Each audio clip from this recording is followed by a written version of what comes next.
Okay, so on the other side of this, I mean, the Chiefs don't have a terrible defense either. What do they need to focus on? Well, they don't have a terrible defense, Jeremy, but they've struggled against the run. I mean, we saw that game versus the Bills last week, and that's my key to this game. Chris Jones, Mike Pennell, the two defensive tackles, they have to do a great job, not just getting after the passer, but getting after the run game, right? Because if you look at this Chiefs defense, they're giving up over 5 yards a carry.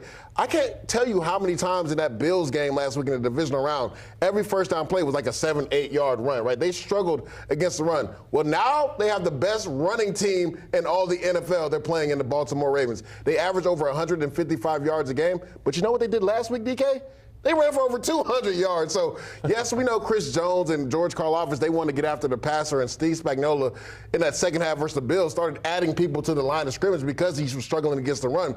They're going to have to stop this run to get Lamar Jackson in 3rd and long, because if you have the Ravens in 3rd and 2, forget about it. It's an automatic first down. Stop the run. That's going to be a theme all weekend long as we switch now over to the NFC. And Dan Campbell, he knows that there are going to be big plays. You're going to have to stop the run, of course. But it's all about the response. We're disruptive. We're disruptive, we're aggressive, and we hit. And that, to me, has got to be what we're about.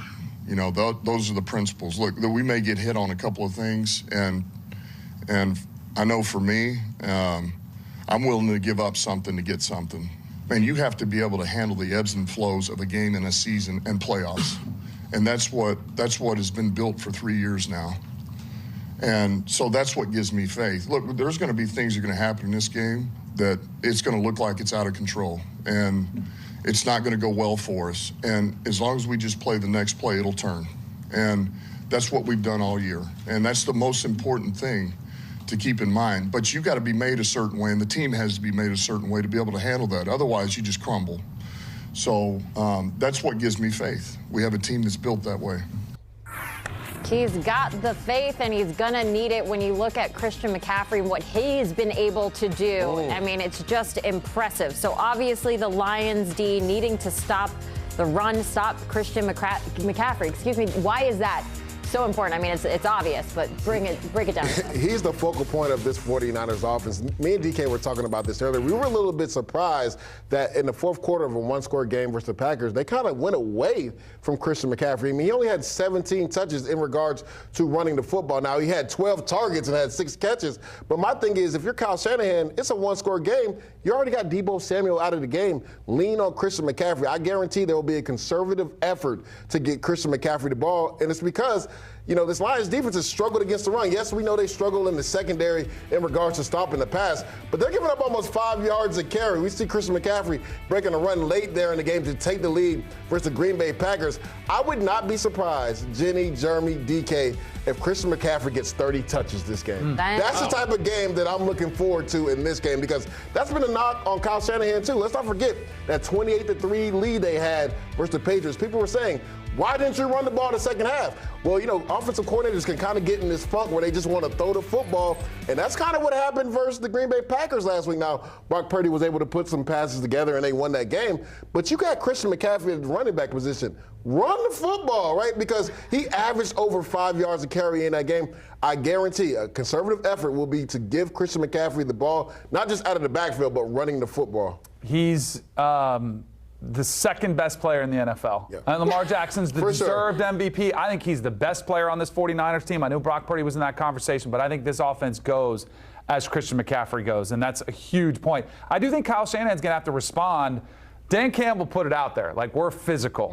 And I think Kyle Shanahan will hear that and realize we have to match physicality. And the 49ers better be ready for a fist fight, because that's what they're going to get. And I don't know if anybody watches Jack Reacher, but if Jack Reacher had an older brother, it would be Dan Campbell. I like that. I like that me too. one. That's a Dan good one. Campbell's he's such a massive human being. Yeah, but he died on the show, though, so we don't want to off Dan Campbell yet. That turned dark. That turned really dark. The other brother. Yes, that's right. The one we haven't heard about yet. Yeah. Okay, so on the other side of that, I I mean, the Detroit Lions have a running back as well who has gotten better as the season has progressed. No doubt. And when they decided to make the move and drafted him in the first round, I think a lot of people said, man, that's high for a running back. That's a reach. But as you've seen the way they've been able to use him, I think they've got to get him going early and often. And it doesn't have to necessarily be in the run game, screen game, because that's a great way to go off play action too, or to get him in the flat as an option. But I do think when you think of Jared Goff and the deep throws to Amon-Ra St. Brown, a lot of it comes off the play action pass. Well, because it's great protection too up front for the offensive lineman.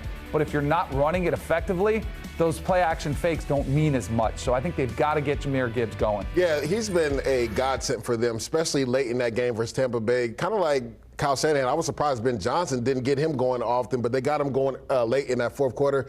You talked about it, not just getting him the ball the traditional way, running, him catching the ball. He went over 100 all-purpose yards last week. And if you look at this San Francisco defense, they really struggled versus Aaron Jones. Well, he has a similar skill set to Jahmyr Gibbs, so do not be surprised if Jahmyr Gibbs gets the ball early and often in this game. All right, let's switch to the Niners now. What's the key offensively for the Niners, Danny? I think it's got to be picking up edge pressure, specifically from the slot, coming off the corners coming off from the slot position, especially playing against Brock Purdy. It's a young quarterback still. You want to test his knowledge there. And with a secondary that is very exploitable, they can be had. You've got to take your risks. And one of those is to try to come off the edge. You try to get try to catch a quarterback off guard, make him throw it quicker than he wants to. So they've got to be ready for that pressure from the slot. Yeah, Aaron Glenn, if you know him, the defensive coordinator, he loves to bring pressure off the edge, more specifically from the slot position. Brian Branch, free runner last week.